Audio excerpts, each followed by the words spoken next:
Ever feel like your brain's playing ping pong with your attention? One minute you're laser focused, the next you're down some social media rabbit hole. Yeah. You're not alone. Nope.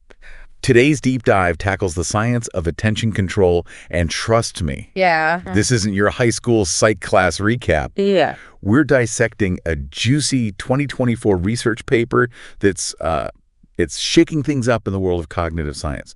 Think of us as your personal myth buster, separating those attention-grabbing headlines from, the actual science. What's fascinating is that everyone wants better focus, right? Oh, yeah. But the way we traditionally measure it, those online quizzes, those quickie tests, they might not be the most reliable. Yeah, it's like trusting a mood ring to tell you if you need therapy.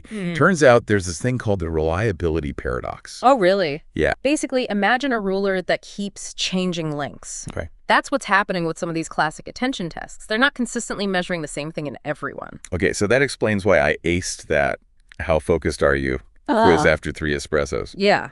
But seriously, why are these traditional tests such a problem?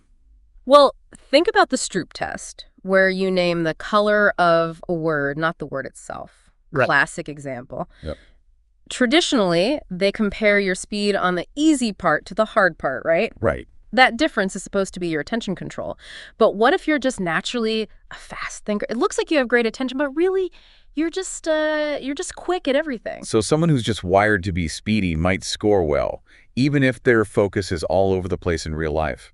Exactly. And on the flip side, someone who's thoughtful and takes their time might get marked down even if they're actually great at ignoring distractions. This is a big deal because these tests aren't just for fun. Right. They're used to diagnose attention disorders, even influence educational strategies. We need to know they're accurate. It's like using a bathroom scale to measure your IQ. Yeah. So what did these researchers do differently? They didn't just critique the old system, did they? Right. They actually created a whole new toolbox of tasks to measure attention control, focusing on accuracy over pure speed. It's like they went from a rusty hammer to a high-tech workshop. A high-tech workshop for attention. Yeah. Okay, I'm officially intrigued. What kind of mental obstacle courses are we talking about in this toolbox? One of them is called the anti-saccade task.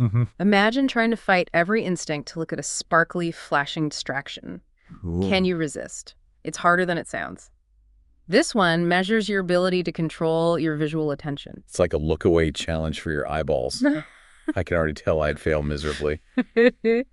What else is in this attention measuring arsenal? Then there's the Sustained Attention to Cue task, or SECT for short. Okay. This one's all about laser focus, even when distractions are popping up all over the place. Think of trying to have a conversation at a crowded concert, that level of mental filtering. Okay, that's relatable. We've all been there.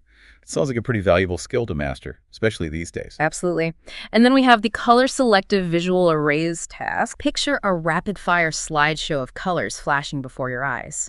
This task is all about your brain's ability to quickly spot changes and identify important details, even amidst all the chaos.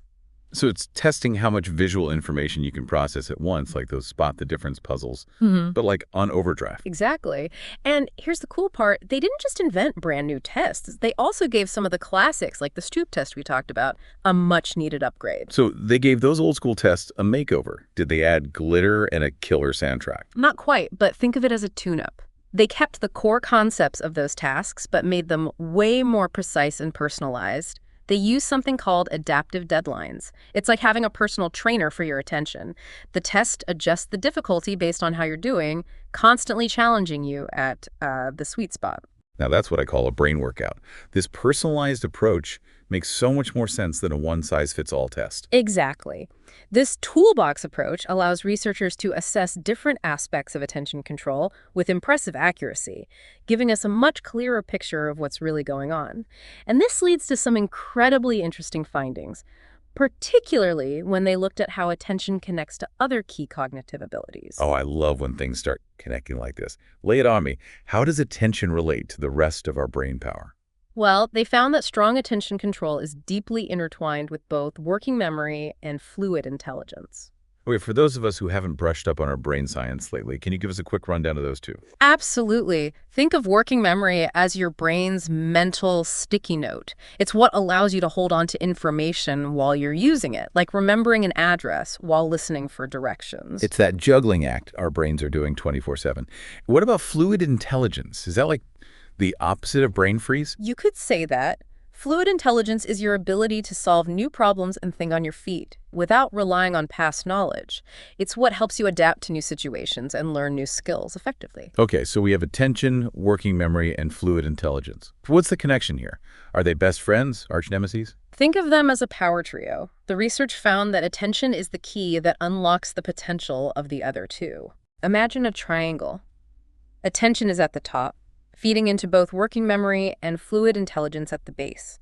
When your attention is strong, it strengthens the entire system. So it's like having a superpower that boosts all your other mental abilities. Exactly. If you can effectively control your attention, you're better able to hold information in working memory and apply that information to solve problems in creative ways. It's not just about focusing, it's about maximizing your cognitive potential. This is blowing my mind. Yeah. But I have to ask, couldn't these new tests just be measuring how fast someone is at these specific tasks? Like, maybe I'm just a visual processing ninja, but my overall attention span could still use some work. That's a brilliant question, and one the researchers anticipated. To address that very concern, they actually analyzed the results while factoring in each person's process speed.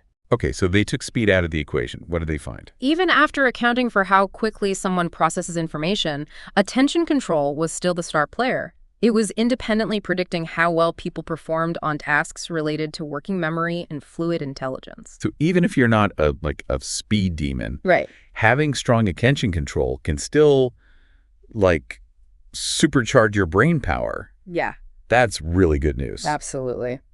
This research suggests that attention control is a fundamental cognitive skill, a kind of mental muscle that we can strengthen and train regardless of our natural processing speed. Okay, I'm starting to see why this research is such a big deal. It's not just about, acing a test. It's about unlocking a higher level of thinking. Mm-hmm. So for our listeners who are ready to swap their brain fog for, laser focus, what's the takeaway here? The key takeaway is that improving your attention isn't just about willpower or silencing your notifications. It's about understanding how your brain works and using targeted strategies to optimize this core cognitive function. Right. This research is like a roadmap, giving us clues about how to train our focus more effectively. It's like they've given us the cheat codes to level up our brains. Yeah. I love it. So to recap for our listeners, we've learned that some of those traditional attention tests might be about as accurate as a weather vane in a tornado. Right. This new research offers a far more precise and insightful way to measure focus, and maybe most importantly, there's a powerful connection between attention, working memory, and fluid intelligence. That's a great summary. And remember, this research is just the tip of the iceberg. It's opening up so many exciting avenues for future exploration. It's like they've cracked open a door to a whole new world of understanding how our brains work. Yeah. What are some of the big questions that this research raises? Well, for starters, what other factors play a role in shaping our attention in the real world? We know stress, sleep, even our environments can impact our focus. Imagine the possibilities if we could pinpoint those influences and develop personalized strategies to mitigate them. It's like personalized brain training based on your own unique attention profile. That would be incredible. Yeah. Any other big questions that come to mind? Absolutely. How much can we actually improve our attention control through targeted training? Could these new insights lead to more effective interventions for attention-related challenges? This research is really just the first chapter in a very exciting story. It's like we've been handed a treasure map, and the real adventure is just beginning. Well, there you have it, folks. A deep dive into the fascinating world of attention control, complete with cutting-edge research, mind-blowing connections, and hopefully a renewed sense of optimism about the potential of our own minds.